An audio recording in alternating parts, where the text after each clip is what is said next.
সালাউদ্দিন সাহেব বলেছে, আরে সরকার তো চালাও নাই, সরকার চালাতে হলে সরকারকে শক্তিশালী কথাও করতে হয়। তো উনি এত বড় সাংবিধানিক বিশেষজ্ঞ, উনি কি জানেন না যে ডেমোক্রেসি মানে হলো লিমিটেড গভর্নমেন্ট? গভর্নমেন্টের পাওয়ার থাকবে, কিন্তু সেই পাওয়ারটাকে লিমিট করে রাখতে হবে। কারণ গভর্নমেন্ট ক্যান বিকাম, যেটা শেখ হাসিনা হয়েছিল এবং বিএনপি সেই পথে যাত্রা করেছে, যে আপনি রিপ্রেশন, স্টেট টেরর, এসবের দ্বারা আপনি শাসন করবেন। সেটা তো কোনো গণতান্ত্রিক শাসন নয়, এবং সেই জাতীয় সমাজ বা রাষ্ট্র ব্যবস্থা আমরা কোনোদিনই চাই নাই, কিন্তু প্রথম থেকে আমরা হুজ্জত খেয়েছি। জুডিশিয়ারিকে স্বাধীন রাখতে হবে একটা কারণে, এবং জুডিশিয়ারির ইন্ডিপেন্ডেন্স হলো যে কোনো সাংবিধানিক সরকারের ভিত্তিমূল, যেটাকে বলে ফাউন্ডেশন। এই ফাউন্ডেশনটা নড়বড়ে করে সেখানে আপনার গণতন্ত্র বা সাংবিধানিক শাসন সম্ভব নয়।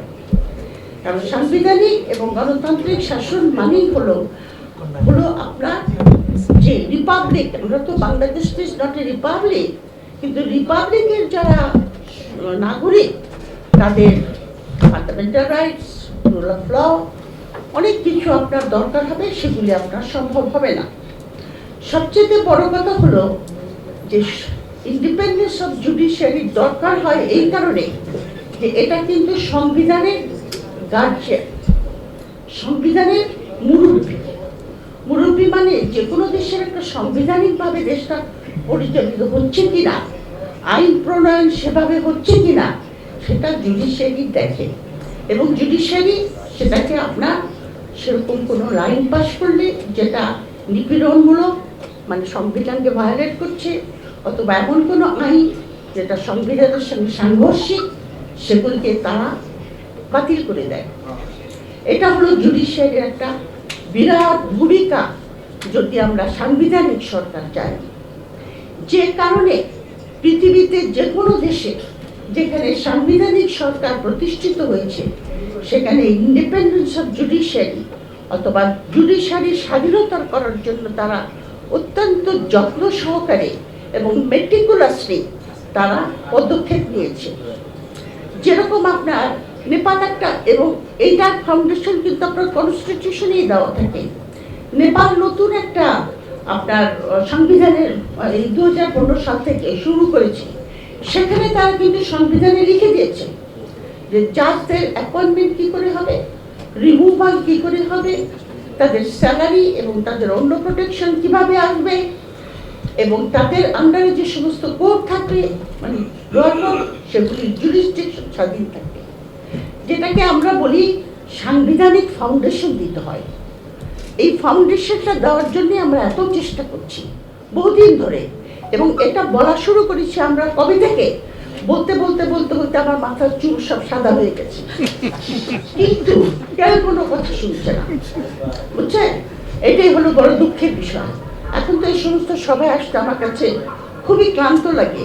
আমি মনে করি এই কথাগুলি কতবার বলা হয়েছে, তো আমাদের দেশে কেন এরকম হয় এইটা একটু খুঁজে বার করার দরকার। আর একটা বড় জিনিস যেটা এক্সিকিউটিভ করে, মানে জুডিশিয়ারি স্বাধীনভাবে করে, তারা concentration of power in the hand of the executive দেয় না। এই যে একজন কিন্তু বললেন না যে, আপনি তো বললেন যে সালাউদ্দিন সাহেব বলেছে, আরে সরকার তো চালাও নাই, সরকার চালাতে হলে সরকারকে শক্তিশালী কথাও করতে হয়। তো উনি এত বড় সাংবিধানিক বিশেষজ্ঞ, উনি কি জানেন না যে ডেমোক্রেসি মানে হলো লিমিটেড গভর্নমেন্ট? গভর্নমেন্টের পাওয়ার থাকবে, কিন্তু সেই পাওয়ারটাকে লিমিট করে রাখতে হবে।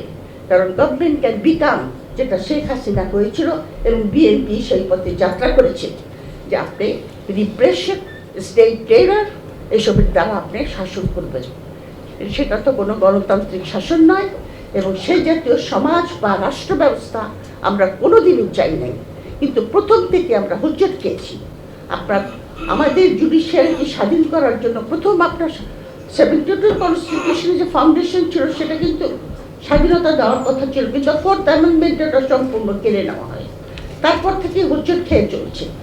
এবং শ্রীলঙ্কায় দেখা গেছে আপনার এই স্বাধীনতাটা আনার জন্য তাদের সিরিজ অফ অ্যামেন্ডমেন্ট আনতে হয়েছে, কারণ এক্সিকিউটিভ কিন্তু সবসময় চেষ্টা করে জুডিশিয়ারিকে কন্ট্রোল করতে। এটা একটা তাদের মধ্যে কনস্ট্যান্ট একটা টেনশন চলে, একটা কনফ্লিক্ট চলে। কখনো এক্সিকিউটিভ জুডিশিয়ারিকে কন্ট্রোল করে, আবার জুডিশিয়ারি আবার অ্যাসার্ট করে নিজেকে তার স্বাধীনতার জন্য। এই টেনশনটা কিন্তু ডেমোক্রেসিতে থাকে। কে জিতবে, কে ঠিকভাবে চলবে? ইন্ডিয়া এটা একটা প্রকৃষ্ট এক্সাম্পল। ইন্ডিয়াতে কিন্তু আপনার সাউথ এশিয়াতে যতগুলি দেশ আছে সেই দেশগুলির মধ্যে ইন্ডিয়াতেই সবচেয়ে আপনার একটা স্টেবল মোর অর লেস একটা ইন্ডিপেন্ডেন্ট জুডিশিয়ারি আছে। এবং এখানের কারণটা ঘটেছে যে ইন্ডিয়াতে আপনার ফাউন্ডেশনটা সংবিধানে দেওয়া হয়েছে এবং সেখানে জাজদের প্রোটেকশনগুলিকে আপনার সংবিধান যে বলেছে যে জনগণের টাকা দিয়ে সচিবালয়ের বেতন দেবে না, সে সংবিধানের কিছুই জানে না। এটা এক্সিকিউটিভের দায়িত্ব যে আপনি ওই ব্রাঞ্চটাকে স্বাধীন করবেন, কারণ আপনি চান যে আপনার দেশ ডেমোক্রেটিক নর্মে চলুক। সেটা যে এক্সিকিউটিভ করতে না পারে, সেই executive is not a democratic executive at all.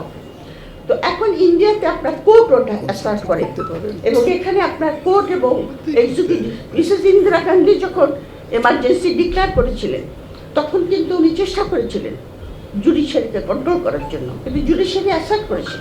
Judiciary assert করে বলে দিয়েছিল যে ইন্দিরা গান্ধীর ইলেকশন ওয়াজ ইলিগাল, উনি ঠিক মতো, যে কারণে ওনার প্রাইম মিনিস্টার যিনি চলে গেল এবং উনি আপনার কি বলে ওটাকে ইলেকশন দিতে বাধ্য হলেন। সুতরাং একটা দেশের মধ্যে আপনার কতগুলি প্রতিষ্ঠান গড়তে হলে আপনার অনেক কাঠখড় পোড়াতে হয়। সেখানে যে শুধু আপনার যারা রাজনীতিবিদ তাদের আপনার ঐকান্তিক ইচ্ছার দরকার হয় তাও না, সেটার সঙ্গে আপনার বাংলাদেশের ইন্টালেকচুয়াল, বাংলাদেশের একাডেমিশিয়ান, বাংলাদেশের সিভিল সোসাইটি, বাংলাদেশের মিলিটারি, ব্যুরোক্রেসি সবার একযোগে কাজ করতে হয়। আমরা সেই কাজটা করি নাই, সেইভাবে না করার দরুন আমরা আজকে এইখানে এসে দাঁড়িয়েছি।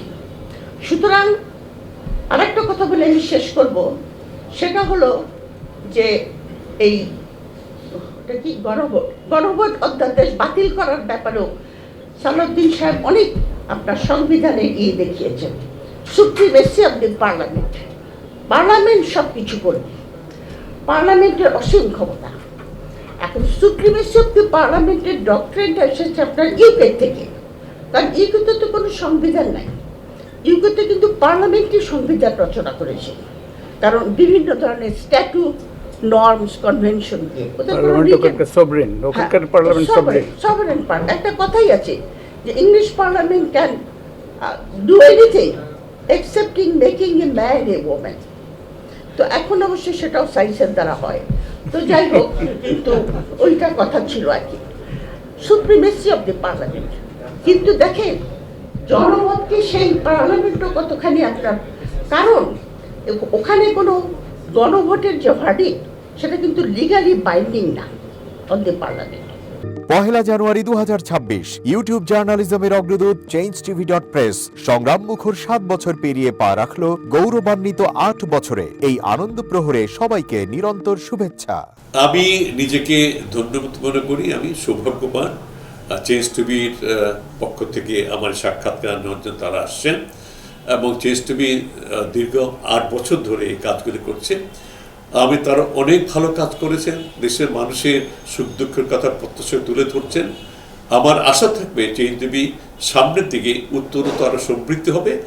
একটাই শুধু আমাদেরকে উপদেশ দিতে চায় তাদের কাছে, সেটা হচ্ছে সত্য কথাটা মানুষের সামনে তুলে ধরা, মানুষের ভিতরে কি চায় তাদেরটা তুলে ধরা, মানুষের প্রত্যাশা তুলে ধরা, এবং মানুষের মধ্যে এই যে দেশাত্মবোধটা এবং সত্যবাদীটা এটা জাগরণ করে চেঞ্জ টিভির সামনের দিকে এগিয়ে যাবে।